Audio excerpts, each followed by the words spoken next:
Hello and welcome, my tourist leaves from another dimension. So we are back with Kamen Rider Beats. Beats? It's called Geats. Oh well, Kamen Rider Beats would work as well though. Yeah. It's still continuing to be pretty good, as we will see in the upcoming episodes, so let's dive into it. Episode 20. Divergence 4. Express delivery from the Yamato. The game today is all about hindering the Yamato to deliver fruits. These evil beings giving us a main source for vitamins for us to get healthy bodies. How dare they? Oh yeah, the fruits explode, by the way. And here I thought that Keiwa's sister was not stupid.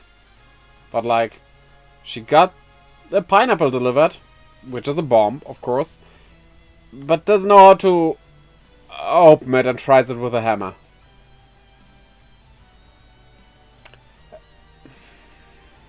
I don't have to tell you what's wrong about this, right? Okay, Neon's father hints at her supporter, who is apparently someone special. This is very interesting. Like, who is it? Guess we have to wait and see. Ah, we have Goth Girl. And somehow I feel that's probably her only trait. Oh, the Yamato also have sponsors, huh? Like, we still don't know what sponsors actually do, so I have this information now, but no real use for it. But it's good information to have for the future, I presume. Okay, we have a mid-episode Desaster poll.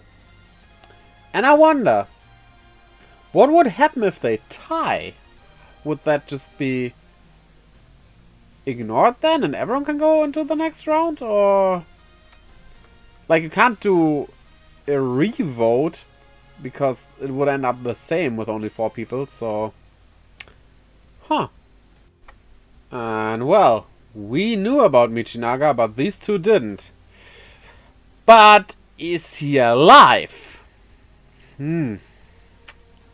That's actually hard to answer. Like, they said it was because of the zombie buckle, and he is turning into a Yamato, but like, does that mean he is a zombie? Not necessarily, I would say.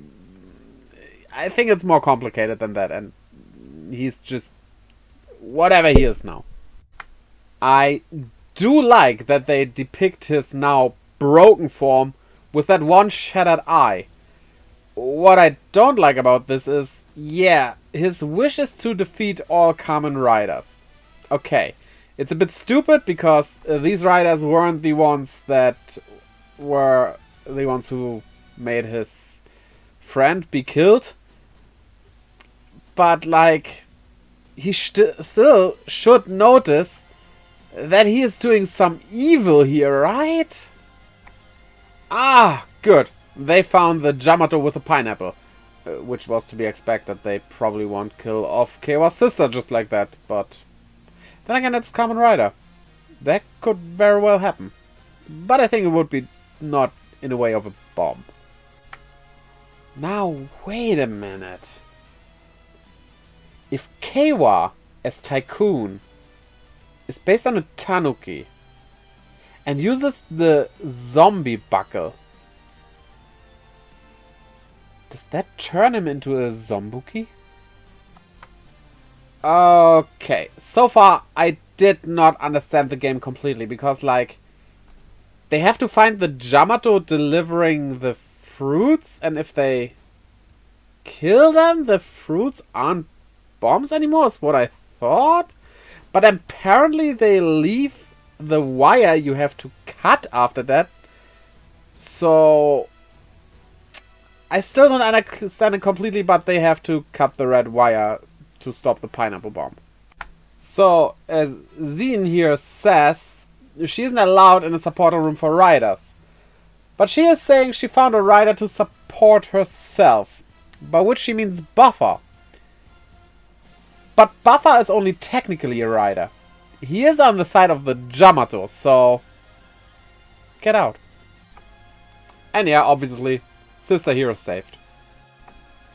Also, it turns out that using a broken buckle powered by the Yamato stuff, kinda bad for your body. Maybe he should eat more fruits and vitamins with that. Excuse me. The realism of this world? Are we in an actual simulation here? Well, with that, this episode is over, and it was neither here or there. The game was kind of hard to understand or badly explained, maybe more like that. And nothing really happened. It was still an enjoyable episode with some good fights, but like, it wasn't one of the strongest ones. Still, in a show as good as this so far, not a strong episode means a lot. So, yeah. Next episode. Episode 21. Divergence 5. Geza's Iron Hammer. If you are searching for the Yamato carrying melons, try the female ones. Oh yeah, that guy's with the Yamato now as well. Oh boy, I did miss him totally. Okay, so dimensional traveling might not be the case for the viewers here. It might be time travel. Please tell me we will get a Deno crossover episode. Yeah, you do share that. And while I'm eager to hear the answers to all of these things, I would like it to stay mysterious for a bit longer. This confirms girl who I don't bother to remember the name from to be the Desaster. Or does it?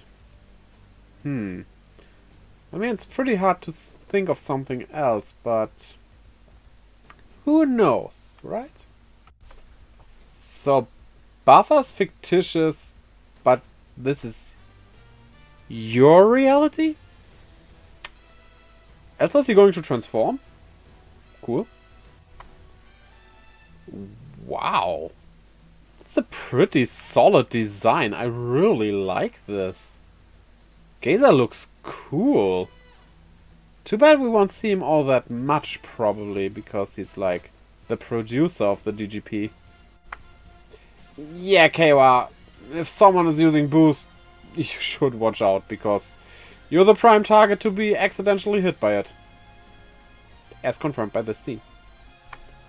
I don't know what it is about, like, floating balls as a weapon, but it's kinda always cool if someone is just, like, standing there and some floating metal balls doing the work for him. In this as well, but, like, it has to be a character that would work for that, which, as a producer, he is, so this is really cool. Well, Buffer stands no chance. And the producer does stand. On Buffer. Literally. And then him rising up into the air and doing this finisher attack. Oh, is this cool. Oh boy, this is awesome. Really, really well done. And, of course, they save the siblings of Athlete Girl, so... yeah, no surprise there. What did you expect? Children to die? That might be a first even for Kamen Rider. And surprise, surprise to no one, because, I mean, obviously Buffer survives. But he seems to be allowed now in the DGP. And honestly, as a showrunner, yeah, this isn't something I would have, like, green-lighted. It was a surprise thing, but yeah, it's an interesting thing, so I would probably keep it around as well. And the voting for the Desaster is in, and Athlete Girl is out. And look at that. She's not the disaster. Neon is. She just found that card in Neon's room. Oh boy. This is going somewhere. And I wonder how they will handle Neon being the disaster. But she will probably be voted out next because I don't see Geats losing again. Or for the first time, depending on how you want to count the previous time. But not now. Now's not the right time for him to lose another DGP. And Buffer even has his own approval rating now. This episode, I still didn't really care about the game. For some reason that game was kind of lame, but all the other stuff, especially Gazer stuff, was pretty cool. So this was a solid episode. I really liked it. And because of that, let's go to the next one. Episode 22, Divergence 6, Chase, capture the Tirami Oni. So, it has been days that the Yamato attacked last, which, yeah, should be a good thing, but I guess for the show it's a very bad thing. Bumming out or Game Master here. So, the solution is for the Game Master to become the villain this time around. In a game of catch. Or whatever you want to call that, where you catch people. It has a lot of names depending where you're from. Tell me in the comments how you call that game. Oh well, they call it hide and seek, and yeah, I guess he is hiding, but they don't need to only find him, but also catch him. Because normally in hide and seek, once you find someone, he's out, right? But yeah, sometimes you can divert the rules a bit so that you have to catch them after finding them. They can re-hide. There are a lot of ways to play these games. I miss being a child. Also, there will be additional riders trying to hinder them catching or finding the Game Master. And I wonder, after we had Pump Jack, are these actual people or are these basically NPCs? Huh. Kay was stepped onto something. I guess nothing bad will happen. Okay. Explosive traps? Fair. A banana peel? Should I laugh here? I mean, it kinda is funny, but also like, really? Okay, Neon has to sabotage a player in the next game. Which is like, what a disaster should do anyway? Like, everything else she has to do, like last time, throwing a bomb at them. Isn't that sabotaging them anyway? So, get more specific here.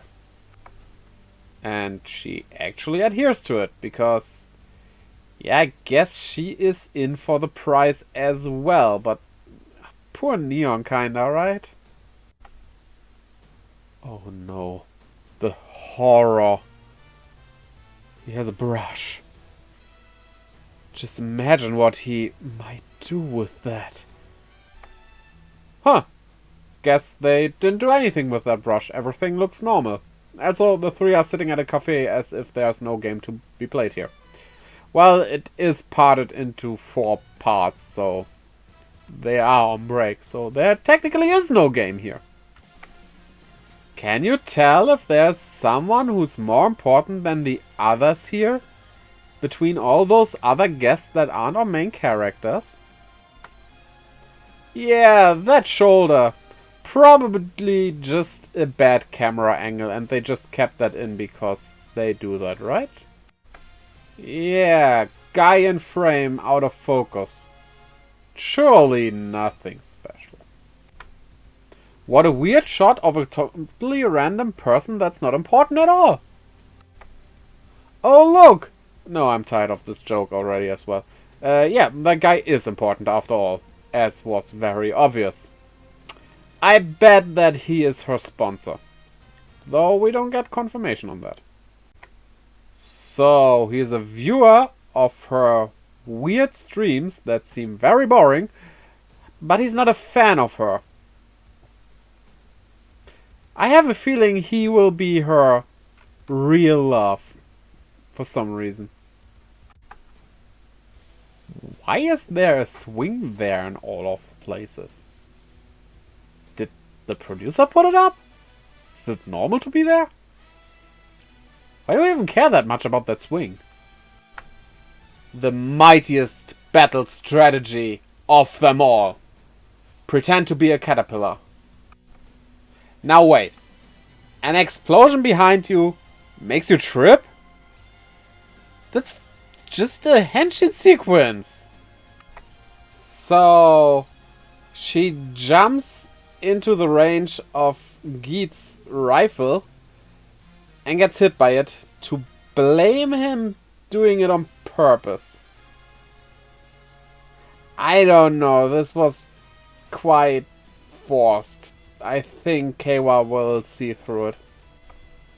Now, this is either the start of a weird BL story, or he is in a different kind of trouble. And yeah, Keiwa has seen through her, which is kind of obvious, because if she would have fooled him, that would mean Geats would be kicked out and thus Neon winning. But like I said earlier, Geats being out now wouldn't make much sense for the story, so yeah, I'm not surprised, but here we are. What will happen now? Okay, something with Be was her name, Goth Girl here, defeated the Game Master. Oh. Damn. Oh, good. Oh boy, she wanted his driver because with that she can enter the room where the Desire Goddess is and get her wish fulfilled. Maybe the DGP won't matter anymore after this episode. Which was a pretty good episode, and finally the Desaster plot is resolved, and it really wasn't that interesting, but the episode itself was pretty good. I really enjoyed it, so one more for today. Let's go. Episode 23. Divergence T. Go forth. Anything for my favorite. Ha! You won't get your wish fulfilled. You need the permission of the producer as well, not only of a game master. So take that, Gothy. Ah, she's not the first barbarian to try this. Immediately I'm thinking about Geats' mother, who either is this goddess or a barbarian. Which would be weird, if you take it in the literal sense. And yeah, for very obvious reasons, the game is on hold now, so even if the Desaster is unmasked, there's no voting happening here, so we have a bit more of Neon going around. Okay, but like, what if the Yamato attack in the meantime, right? It's like, I would say it's best not to retrieve the belt actually, so that game stops, but if the Yamato still attack anyway, that's bad. Well, the Game Master wanted to give us answers. He didn't. Huh. Now I also want to hear what you are. Especially if the question is what and not who. And again, Keiwa gets boosted.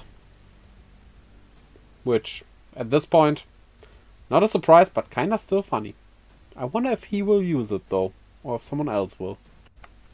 And Neon gets into her supporter's room, but he isn't here.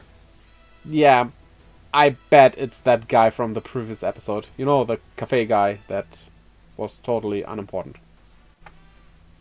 His name is Kyun? That's so cute, it makes my heart go doki doki all the time! Well, not only Keiwa and Neon get a present, Geats gets one as well, and it's him, his supporter. Yeah, out of context, this could be taken a very different way. Which makes it funny. But he can turn into Kamen Rider Laser, which has a very weird head. I don't really like that. The other stuff looks good. But I wonder, like, the producer, the game master, that makes sense. But why can the sponsors turn into riders as well? Like, it would be like if you watch a boxing match on TV, the TV station sending you boxing gloves. So, what? At least we get a pretty cool fighting scene out of it, where Geats even surfs on Laser, who kinda turns into a door? But, of course, as they approach the Yamato garden to get that buckle back, Michinaga approaches them. He will be a hindrance, and yeah. I'm a tad bit sick of him. At this point, it makes sense that he fights them, but they kinda include a fight with Geats and him in every episode, and that's not really needed that much. Here it makes sense, though. Okay, Gothi's name is Beroba. And I will remember this now. Beroba. Beroba. Beroba. Let's see if I actually remember it now. And there we have confirmation. They are not dimensional travelers, but time travelers coming from the far future. But if all sponsors are from the future, and Neon's father is a sponsor, that means at least her father, if not both of her parents, are from the future. Making Neon, like, half from the future at least? How does that work? Oh well. And because they were found out, Beroba turns into that huge Mecha Kamen Rider. What? And destroys the Yamato Garden, because it's not needed anymore, because this world, well, will be gone. What? Well, that was something at the end here. This episode gave us a lot. I really enjoyed it, and we are entering a very new arc. Again, after we had the Game Master change, so soon we go into something that's probably way more of a change even, and I'm not against that. So, tell me in the comments. What did you think about these episodes? I'm looking forward to your opinions. And also, defuse a bomb by clicking the like and subscribe button, as well as that little bell. And don't ever forget to check out the links down in the description below to my Twitter and Instagram, as well as Discord, where I keep you updated and post stuff, as well as to my merch store and my Twitch, where I live stream every Friday, Saturday, Sunday, and Monday. I hope to see you over there as well, and until next time, don't let your world get destroyed. Bye-bye.